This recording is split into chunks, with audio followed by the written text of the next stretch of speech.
मार्गशीर्ष मास महात्म्य 5वां अध्याय। ब्रह्मा ने कहा, हे अच्युत अजेय, मुझे बताओ कि हरि को पंचामृत से स्नान कराने से क्या फल मिलता है और शंख जल से स्नान करने से क्या फल मिलता है। श्री भगवान ने कहा, यदि लोग मुझे सिर पर दूध डालकर स्नान कराते हैं तो ये घोषणा की जाती है कि प्रत्येक बूंद के लिए 100 अश्वयज्ञ का पुण्य होता है। यदि स्नान दही से किया जाए तो दूध से स्नान करने का फल 10 गुना होता है, घी के साथ इसका 10 गुना है, शहद के साथ यह अभी भी 10 गुना है। यदि स्नान चीनी से किया जाए तो फल और भी अच्छा होता है। मंत्रोच्चार के साथ सुगंधित पुष्पों से मिश्रित जल को सभी से श्रेष्ठ बताया गया है। हे देवों में व्याघ्र, 12वें और 15वें दिन मुझे गाय के दूध से स्नान कराना महान पापों का नाश करने वाला है। जिस प्रकार दूध से दही आदि पदार्थ उत्पन्न होते हैं, उसी प्रकार मुझे दूध से स्नान कराने से मेरी शेष सभी इच्छाएं पूर्ण हो जाती हैं।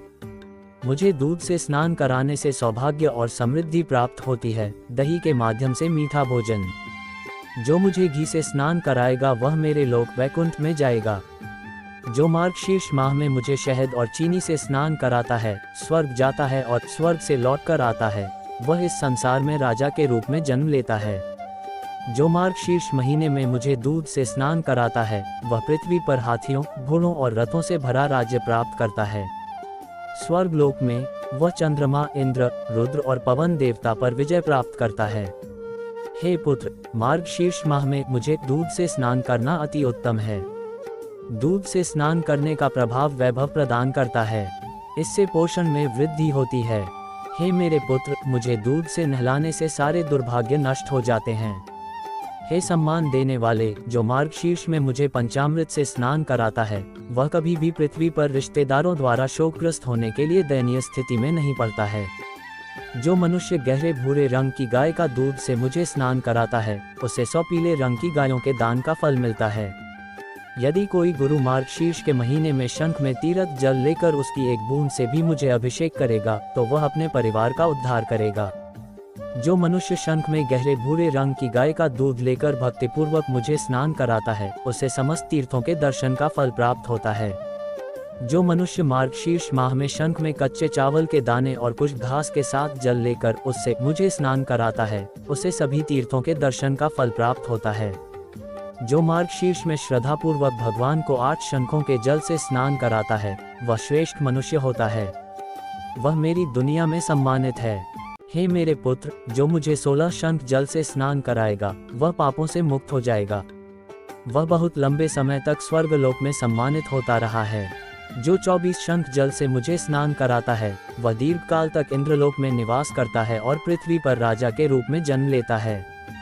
जो मार्गशीर्ष माह में मुझे 108 शंख जल से स्नान कराता है, उसे प्रत्येक शंख जल के बदले 100 नाक सिक्का के रूप में फल प्राप्त होता है।